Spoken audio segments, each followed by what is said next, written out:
Hey, what's up, everyone? Day 2 of my awards series, whatever the hell you want to call it. Gore Awards, I like to call it, but, it's kind of lame. Gore and awards. I just put my name with awards. Kind of lame, but whatever. It's better than the video game awards on Spike. I mean, video game award, that's great. You're so good. Anyway, that's a great name.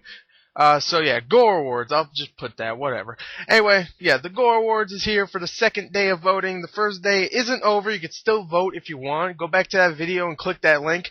But, yeah, the first one's pretty much over. You can still vote, though, if you haven't. But, yeah, here's the second award. What is it gonna be? Well, you already know, it says it on the top, but I'm gonna pretend you don't. So, you know what, let's go on to the second award of Gore Awards 2010, and that Best DLC of 2010. And now, when I say DLC, I don't want people thinking it's downloadable games. I'm thinking it's downloadable content for other games out there, like extra stuff for a game, extra maps, that kind of stuff. This downloadable content is DLC, not arcade games, not PSN games. DLC, just to clear that up if anybody's confused why there isn't like Limbo here or Monday Night Combat or Joe Danger or some shit, that's why. Okay, so yeah, let's go on to the nominees, and the nominees are Red Dead Redemption, The Undead Nightmare. I absolutely loved this DLC. If you haven't seen my review, go check it out. I just loved it. I mean, zombies in the Wild West with one of my favorite characters of the year, just perfect. Just killing zombies, saving people, it was so much fun. That's why it's on this list. The next nominee is Mass Effect 2 Lair of the Shadow Broker. More awesome gameplay, a cool little driving sequence, and an awesome story with some great characters made this DLC worth the 800 Microsoft points. Sure, it's not as long as something like Undead Nightmare. It's only about 3.5, maybe 4 hours, but you still get your money's worth with a great, fantastic story and just the great characters overall. So, I loved it. The next nominee is Alan Wake, the Writer. This DLC just made the whole game perfectly awesome. Like, I like the ending for Alan Wake a lot, but this one I really was very satisfied with, because this, if you don't know, this DLC expands the full game and makes it longer and gives you a better ending, really. Because the other ending, people were like, what the hell's going on? This one really clears it up.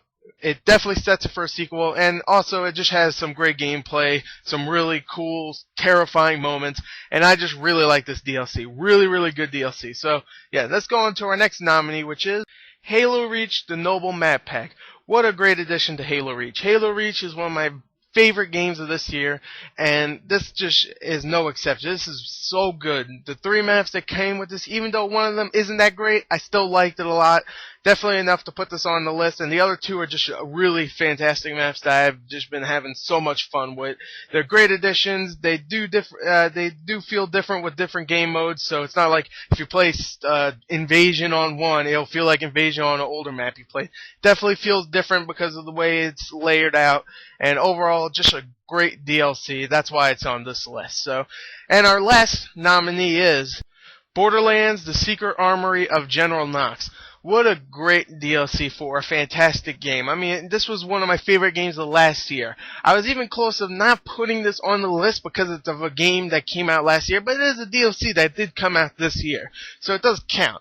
I really loved it. So much fun stuff. So many kooky characters like General Knox himself, and I hope I see more of these characters, even though really it's not a big story at all. It's just kooky characters that I like. I like kooky characters. Okay, I like saying that word, kooky. It's funny. So, overall, just a great DLC. Very fun. Brings the addictiveness to Borderlands to a really big environment, and with some kooky characters. So there you go. That's why I like that DLC. Very fun. And there you go. There's my nominations for the second award.